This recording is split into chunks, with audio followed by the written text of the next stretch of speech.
So today we're going to spend a little time just showing you what SafeDNS does. If you come to any of my sessions or any of my classes that I teach, you'll hear me talk about content filters, and I'll talk about DNS content filters because they're very lightweight, usually pretty easy to configure. There's SafeDNS, OpenDNS, there's some others out there as well. Today I'm going to show you SafeDNS. So here's what it looks like in practice. If I go to pokerstars.com, you'll see that this website has been blocked. I have my little logo up there. This is actually in our business. And if I give more details, it says that has been categorized as gambling. So anyway, let me just kind of show you where this is, what the basic settings look like. I'm not going to show you in this video how to configure your router. So this is just to expose you to SafeDNS or DNS content filtering. But you're going to want to set this up on your router. So be sure and look out there for router videos. I just recently did one for a Zyxel Armor Z1. So you might want to go out there and see how I configured the router to take advantage of SafeDNS. So what we're going to do, first we need to sign up. So we go to safedns.com.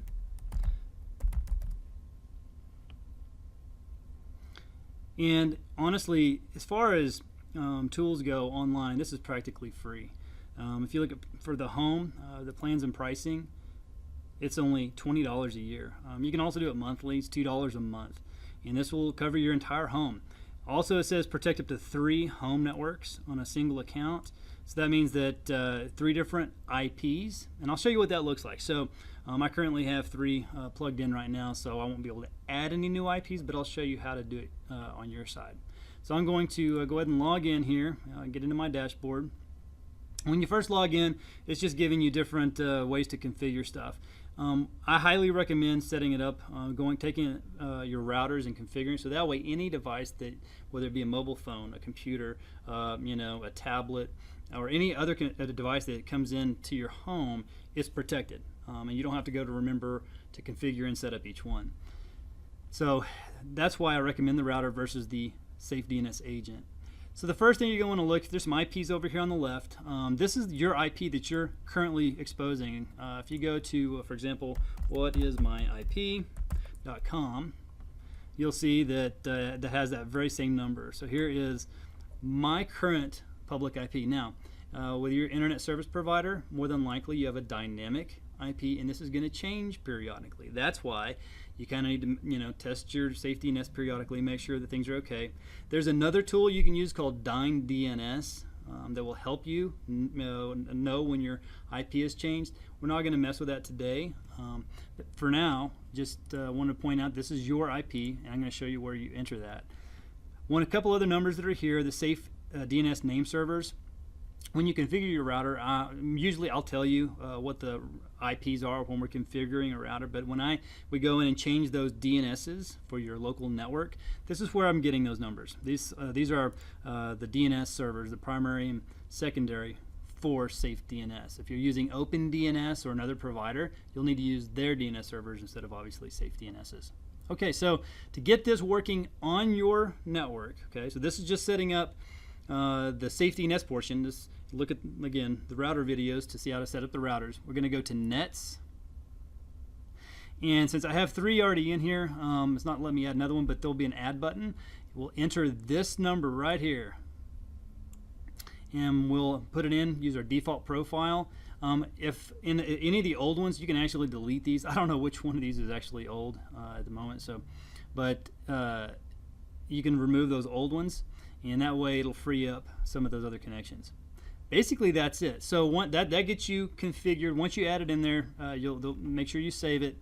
Then you can go and set up the web filtering. So web filtering is something that you definitely want to have turned on.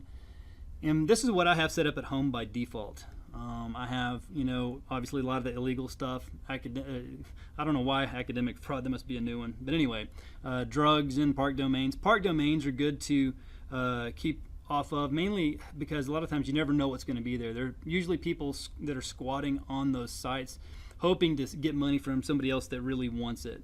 So anyway, a lot of times there'll be not very nice things out there. Other things that I have blocked by default: pornography, definitely don't want my girls looking at dating websites, astrology and things of that nature.